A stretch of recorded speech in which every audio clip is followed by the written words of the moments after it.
What if I told you that the two words, judge not, hold the complete secret to spiritual transformation?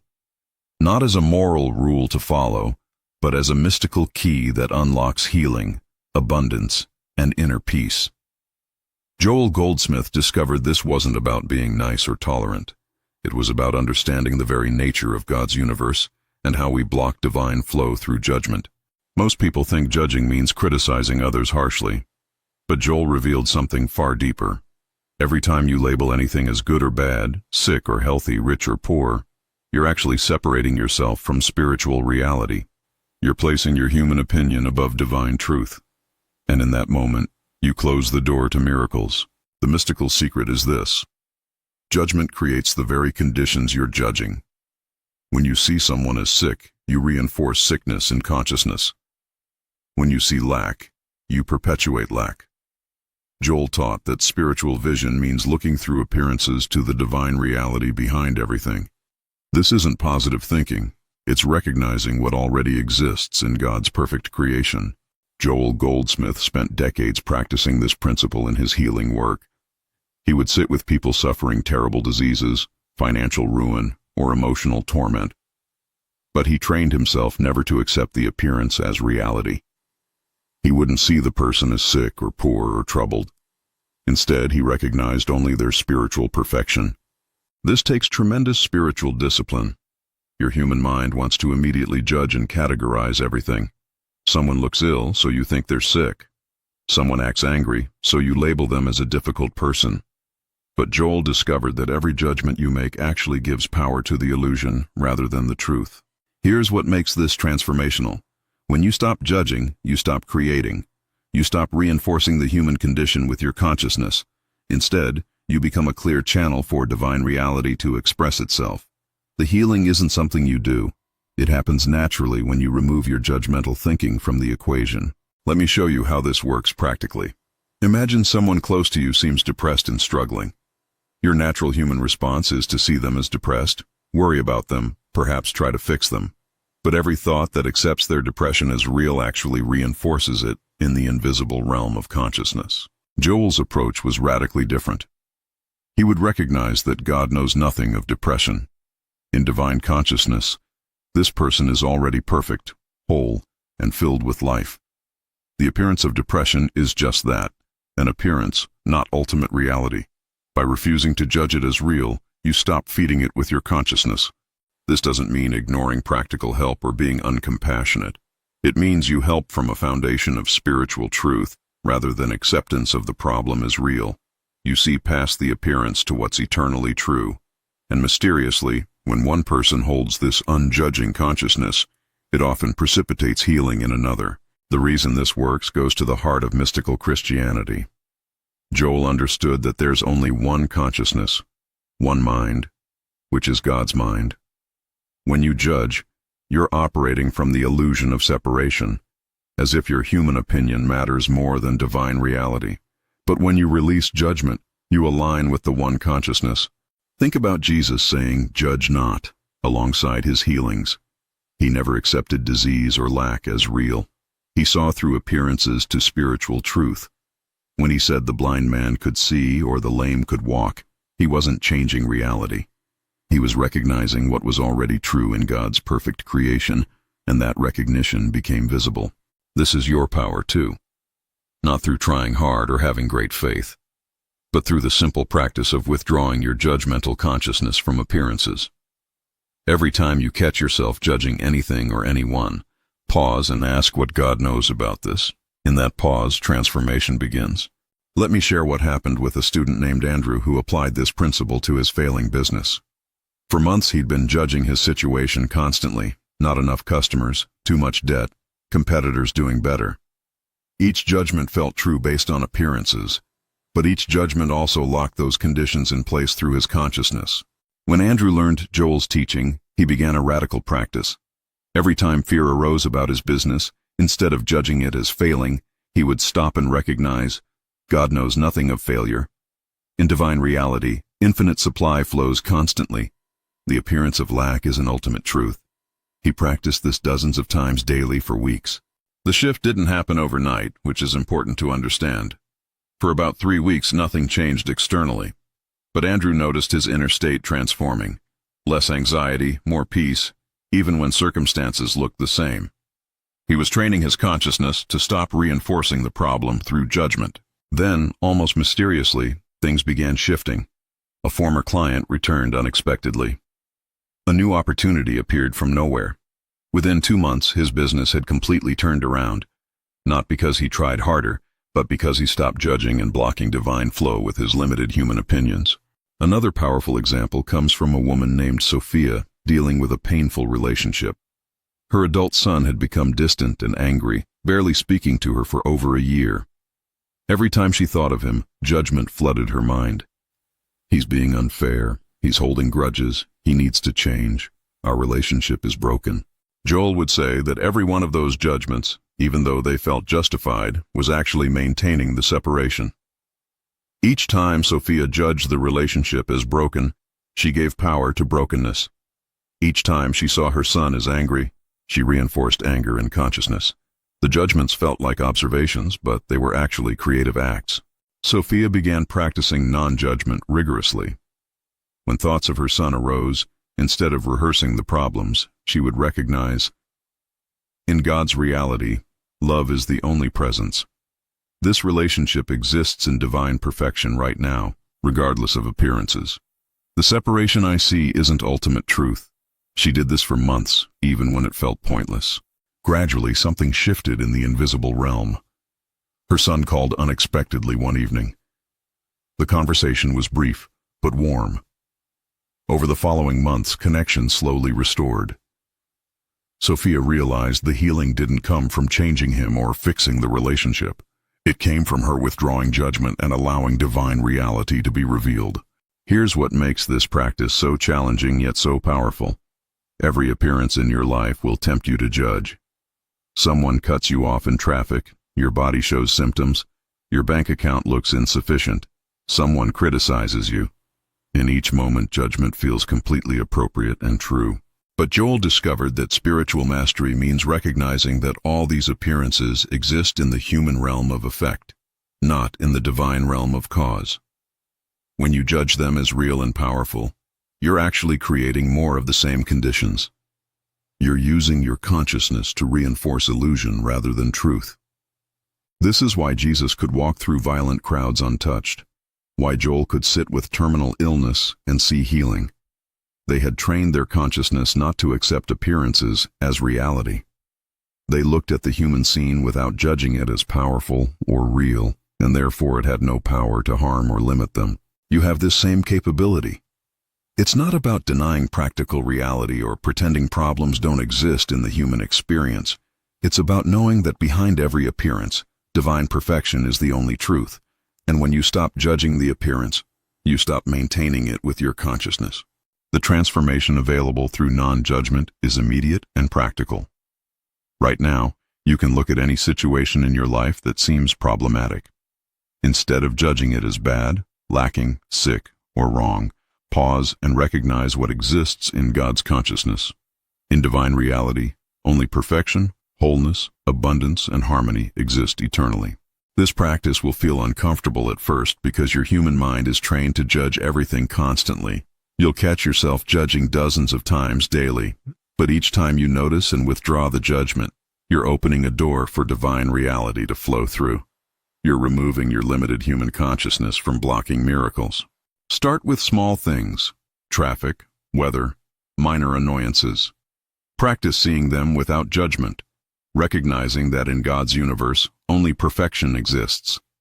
As you develop this spiritual muscle with small situations, you'll find it becomes available for the larger challenges life presents. If this mystical key to transformation resonates with your soul, like this video to help others discover Joel Goldsmith's teachings, subscribe for more profound spiritual wisdom, and comment. Which judgment are you ready to release today? Beyond the basic practice of non-judgment, Joel taught a complementary technique he called seeing with spiritual vision. This means training yourself to look at every person and situation and consciously recognize their divine nature first, before any human appearance registers. It's like developing new spiritual eyes. When you meet someone, Your human senses immediately register age, appearance, mood, status. But spiritual vision means looking past all that to recognize this is God's perfect expression, right here, right now. The body I see is temporary, but the spiritual being is eternal and flawless. This isn't pretending or imagining. It's seeing what's actually true. Joel would practice this constantly throughout his day. Looking at people on the street, he would silently recognize their divine perfection. Hearing news of world problems, he would see past appearances to the spiritual truth underneath. This wasn't naive or escapist. It was the most practical thing he ever did, because it kept his consciousness clear and aligned with reality. Another powerful technique Joel taught was living in the secret place. This means maintaining an inner sanctuary of unjudging consciousness, even while dealing with the outer world's demands. You might be handling business problems, family challenges, or health concerns in the human realm, but inwardly you remain in that place where no judgment exists. This secret place isn't a location but a state of consciousness. It's where you know that despite all appearances, God's perfect universe is the only reality. Problems may seem to exist in time and space, but in the eternal now of divine consciousness, only wholeness exists. You handle practical matters while anchored in spiritual truth. Joel described this as living in two worlds simultaneously. Your body moves through the human experience with its apparent problems and solutions, but your consciousness dwells in the realm where God's perfection is all that exists. The secret place protects you from being overwhelmed by appearances because you know they're not ultimate reality. Practice this by creating moments throughout your day where you consciously retreat into this inner sanctuary. Even 30 seconds of recognizing divine perfection behind all appearances will refresh your consciousness and prevent judgment from accumulating. Joel also taught what he called the practice of recognition. This is actively training your mind to recognize God's presence in everything before your human judgment can label it. Someone appears angry, and before you judge them as an angry person, you recognize God's peace is the only presence here. You feel physical discomfort, and before judging yourself as sick, you recognize God's perfection is my true nature. This recognition isn't affirmation or positive thinking. You're not trying to change anything or make something true. You're simply acknowledging what's already eternally true in divine consciousness. The practice is remembering rather than creating, recognizing rather than achieving. Start each morning with 5 minutes of recognition practice. Look at your day ahead and consciously recognize God's presence in every planned activity and interaction. This sets your consciousness in a non-judging state before you encounter situations that might tempt you to judge. The final complementary practice is what Joel called resting in is. Instead of thinking about how things should be or could be or will be, you rest in the eternal is of God's perfect presence. Right now, in this very moment, divine perfection is, not was, not will be, but is. Judgment always involves time. This was wrong, this should change, this will improve. But spiritual truth exists only in the eternal now. When you catch yourself judging any situation, shift immediately to is. What is true right now in God's consciousness? Perfection is, wholeness is, love is, supply is. You're not waiting for these to become true. You're recognizing they're true right now, regardless of appearances that suggest otherwise. This practice of resting in the eternal brings tremendous peace because you stop living in the mental torture of judging what was or what should be. You anchor in what eternally is, which never changes because it's divine reality itself. Practice this throughout your day. Pause, release judgment, and simply rest in the is of God's presence. Now let's address the challenges you'll face practicing non-judgment, because being realistic about obstacles is crucial for success. The first major challenge is that your mind has been judging automatically for decades. You've built powerful neural pathways that instantly categorize everything as good or bad, right or wrong. Breaking this pattern takes persistent effort. In your first weeks of practice, you might catch yourself judging and feel frustrated. I'm failing at non-judgment. I'm judging that I'm judging too much. This is completely normal. The key is not to judge your progress. Simply notice when judgment happens, release it without self-criticism, and gently return to spiritual vision. Progress is gradual. Expect to forget this practice completely for hours or even days at a time. Your habitual consciousness will reassert itself. When you realize you've been judging everything again, don't despair. Just begin again in that moment. Joel himself said spiritual practice is really about beginning again thousands of times. Another significant challenge is that other people will constantly invite you to judge with them. Someone complains about politics, and they expect you to agree with their judgments. Someone gossips about a mutual acquaintance, wanting you to join in judging that person. Social pressure to judge together is enormous in human relationships. Joel's advice was to maintain your non-judging consciousness silently without preaching to others or making them wrong for judging. You can listen compassionately without agreeing with judgments. You can acknowledge someone's feelings without confirming their negative assessments. You remain inwardly anchored in spiritual truth while being kind in human interaction. This takes social skill and wisdom. You're not announcing "I don't judge" in a superior way, which would itself be a judgment. You're simply maintaining your inner awareness that divine perfection is the truth behind whatever appearances are being discussed. Sometimes you might gently offer a more spiritual perspective, but often you simply hold the truth silently. Perhaps the hardest challenge is practicing non-judgment with your own body and circumstances. When you're experiencing pain, financial pressure, or relationship conflict, it feels completely unrealistic not to judge these as problems. Your human self screams that these are real issues requiring real solutions, and non-judgment seems like dangerous denial. Joel understood this deeply. He taught that you absolutely handle practical matters in the human realm. See doctors, pay bills, have necessary conversations, but while doing so, maintain your inner knowing that these appearances aren't ultimate reality. You can take human action from a consciousness that doesn't accept the problem as permanently real. This is the middle path, neither denying practical needs nor accepting appearances as spiritual truth. You might take medicine while knowing that in God's reality, perfect health is already established. You might look for employment while recognizing that infinite supply is your true nature. The human action and spiritual knowing coexist without contradiction. The breakthrough comes when you realize that non-judgment isn't about perfecting your thoughts, but about catching yourself sooner when judgment happens. At first, you might judge for hours before noticing. Then you catch yourself after minutes.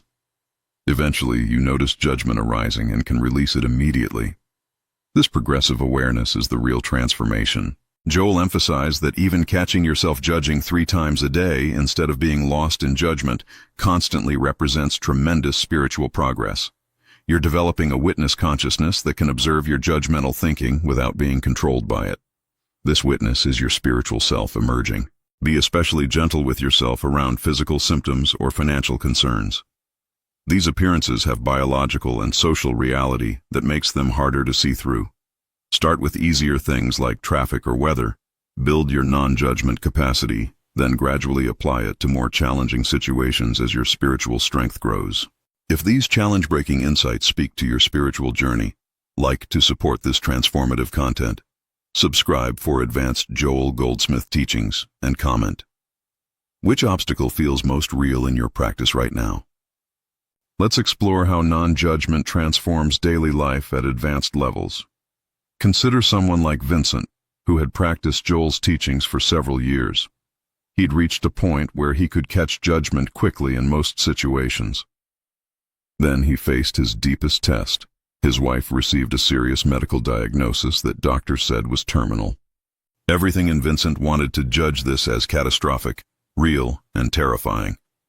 The medical evidence seemed overwhelming. But years of practice had built his capacity to see beyond appearances. He sat with his wife and silently practiced. In God's consciousness, only life exists. This appearance of disease isn't ultimate truth. I will not judge this as real and powerful. This didn't mean denying medical reality or refusing treatment. His wife received excellent care, but Vincent maintained his unjudging consciousness throughout, never accepting the diagnosis as the final word. He saw his wife as spiritually perfect regardless of physical symptoms. For 18 months he held this vision when fear threatened to overwhelm him. His wife's condition slowly stabilized, then gradually improved. Years later, she remains healthy and active, long past the time frame doctors predicted. Vincent knows the healing came not from denying medicine, but from refusing to empower the appearance through judgment. His consciousness remained a clear channel for divine reality to manifest. Another advanced application involves someone like Olivia, who extended non-judgment to world events and collective consciousness. She noticed how much of her mental and emotional energy was consumed judging news, politics, social problems. Every judgment drained her spiritual vitality and contributed to collective fear rather than collective healing. Olivia began practicing what Joel called holding the world in spiritual vision. When seeing troubling news, instead of immediately judging it as terrible and real, she would recognize, behind all appearances, God's harmony is the only truth. This doesn't mean the human suffering isn't happening in time and space, but it isn't the deepest reality. This practice transformed her from anxious and overwhelmed to peaceful and genuinely helpful. She could engage with world problems from a consciousness of solution rather than amplifying problems through judgment. She discovered that one person holding unjudging consciousness contributes more to healing than thousands judging and worrying. Joel taught that this is how consciousness actually works. It's not individual, but collective. When you judge, you add to collective judgment. When you see with spiritual vision, you add light to collective consciousness. Your inner work has outer effects far beyond what you can measure. Let's look at how non-judgment transforms work and creative expression. Someone like Benjamin, an artist, discovered that all creative blocks came from judgment. He would judge his work as not good enough, judge himself as lacking talent, judge the art world as unfair. Each judgment contracted his creative flow.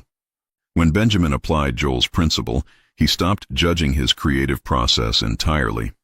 He would create without labeling results as good or bad, successful or failed. He recognized that creativity flows from divine consciousness, and his job was simply to be a clear channel, not a critic. Judgment interrupts flow.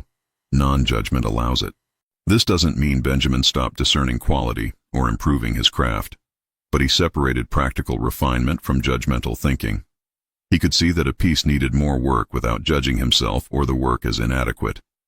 The shift was subtle but transformative, from judgment that contracts to awareness that expands.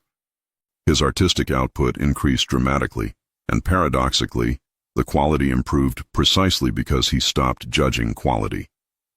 When you're not blocking creative flow with judgment, your natural gifts express more fully. This applies to any work.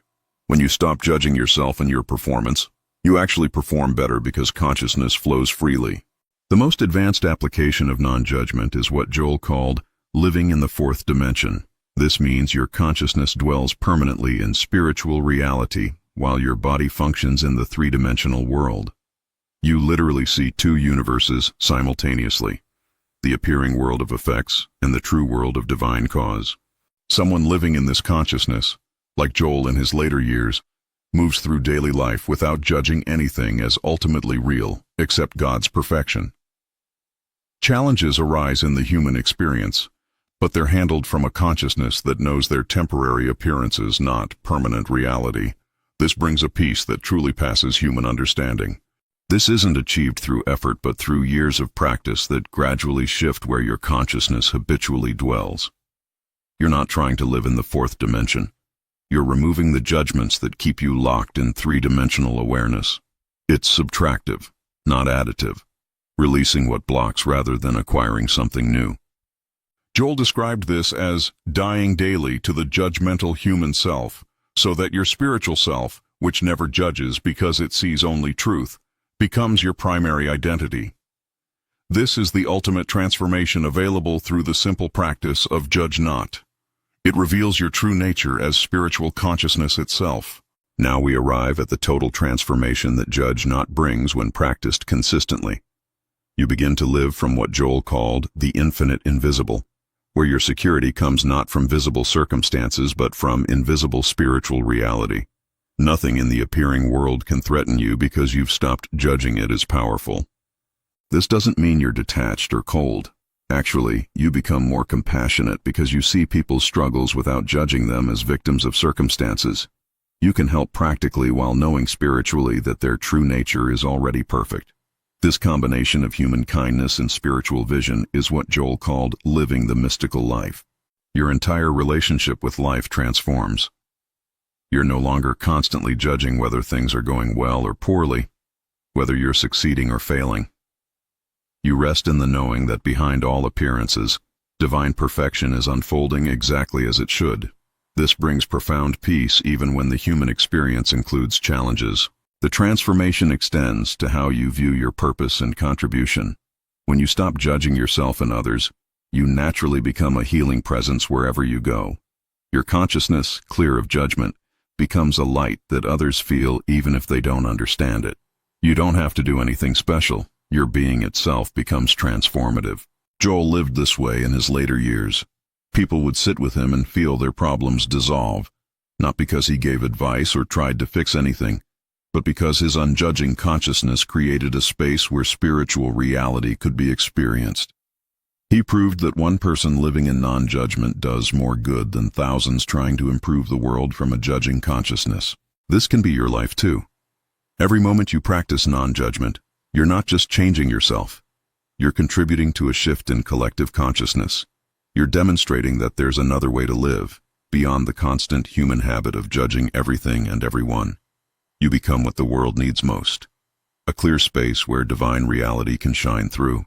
In practical terms, after months or years of practice, you'll notice you simply don't judge automatically anymore. Where once you had instant opinions about everything, now there's space. Where once you worried constantly, now there's an underlying peace. Where once you felt victimized by circumstances, now you know that your spiritual reality is untouchable by appearances. This doesn't mean you've perfected the practice. Even Joel said he had to begin again daily, catching himself when judgment arose. But the center of gravity in your consciousness shifts. You spend more time in spiritual awareness than in judgmental thinking. That shift is the transformation, gradual and genuine. Your relationships heal because you stop judging the people in your life as having problems they need to fix. Your health improves because you stop reinforcing symptoms through judgmental thinking. Your finances stabilize because you stop judging lack as real. Everything shifts not because you made it happen, but because you stopped blocking divine flow with judgment. The final truth Joel Goldsmith offers is this: judge not is the complete path. You don't need anything else. These two words, properly understood and practiced, will take you from human consciousness to spiritual consciousness, from suffering to peace, from seeking to finding. The entire mystical life is contained in releasing judgment. Every spiritual teacher in history has pointed to this same truth in different words. Jesus said, "Judge not." Buddha taught non-attachment to views. Krishna spoke of seeing the self in all beings. They all recognize that judgment is what separates us from experiencing divine reality that's already present. Your practice from this moment forward is simple. Notice when you judge anything or anyone. Pause. Recognize that in God's consciousness, only perfection exists. Release the judgment. Return to spiritual vision. Do this 10,000 times, and you'll find you've been transformed without trying to transform. You've simply removed what blocked your awareness of what you always were. Spiritual consciousness itself, infinite and free. If your spiritual understanding has expanded through these Joel Goldsmith secrets, like this video to share this transformation, subscribe for more mystical teachings that actually work, and comment, "I am transformed," to affirm your commitment to living without judgment.